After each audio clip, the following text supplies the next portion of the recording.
High বন্ধুরা, আজকে আমরা 4 বন্ধু মিলে বেরিয়ে পড়েছি কাঁথিতে গণেশ পুজো দেখতে।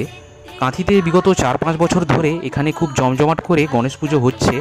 আমরা 4 বন্ধু আমাদের বাহন সাইকেল নিয়ে বেরিয়ে পড়েছিলাম। রূপশ্রী বাইপাস থেকে শুরু করে আমরা স্টেশনের দিকে যাচ্ছিলাম এবং একটি মণ্ডপে এখানে আরতি চলছে, দেখে খুবই ভালো লাগলো। কাঁথি স্টেশনের গায়ে এখানে খুব জমজমাট আলো দিয়ে গণেশ পুজো হচ্ছে, আপনারা দেখতেই পাচ্ছেন খুব সুন্দর মূর্তিটি। এই মণ্ডপটি আপনারা প্রতি বছরই দেখে থাকেন। এখানে এবছর থিম করেছি ইন্ডিয়া গেট এবং এখান থেকে একটু এগিয়ে যেতেই দেখতে পেলাম খিচুড়ি প্রসাদ বিতরণ করা হচ্ছে। তো আমরা প্রত্যেকেই একটা করে প্লেট নিয়ে নিলাম।